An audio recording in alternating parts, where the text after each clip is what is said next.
Dre, we're going to continue on this story, and for more, we're joined by Jamil Jaffer, the founder and executive director of the National Security Institute. Good morning, Jamil. Thank you for joining us.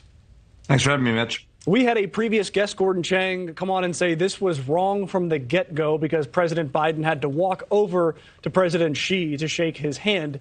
He said that was very significant. So I want to get your take on that. Does the walk to the middle of the room make a difference? Well, I think it can. I think it demonstrates that we're willing to head over and try to have that conversation with China. Look, we're doing it in the region. I think it's fine that we made that walk and that the president extended his hand to President Xi. But now the question is, are we going to talk tough?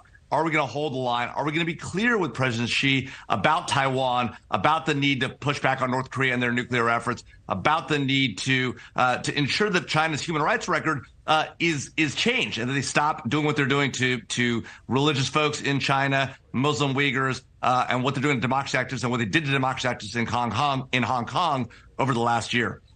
Well, so there was success in the midterm elections, or at least not as much failure as was anticipated for President Biden's party. Does the domestic success impact international stance on things? Does he carry some of that pep in his step with him?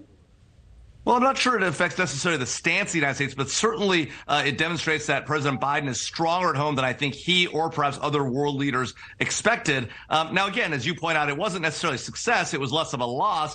But it does demonstrate that the president has support amongst the American people. And now the question is, how does he translate that to value for the United States abroad? And that's going to mean, again, pushing back on China when it comes to Taiwan, pushing back on China when it comes to their efforts with North Korea and ensuring the North Koreans aren't launching missiles like they did this past week over their allies. I mean, the Chinese just sent over 30 aircraft across the Taiwan Strait, across that center line, threatening Taiwan. Once again, this is not acceptable behavior. We are going to defend our allies there, and the president said it before. The White House walked it back a bit. The president should stand to toe the line on that and make clear to China that if they try to threaten Taiwan again, we will be there to defend Taiwan. And Jamil, is this meeting about strength and posturing and appearing to be strong, or can these two countries work together? I know a key plank of President Biden's agenda has been to advance green energy solutions. Will China and the United States potentially work together to do something about climate change? Mitch, it's hard to imagine how that works. The president's national security strategy certainly lays out a path by which the U.S. and China might work together. But in a lot of ways, to me, that seems like something of a pipe dream, particularly given that China is building over half the world's coal-fired power plants. They have a need for energy. They've made a lot of commitments in the Paris Accords and the like, haven't upheld any of them. And so this idea that we might be able to cooperate with China on climate, it's aspirational, but perhaps no more than that. Do you think it's fair to say we're in a Cold War with China right now?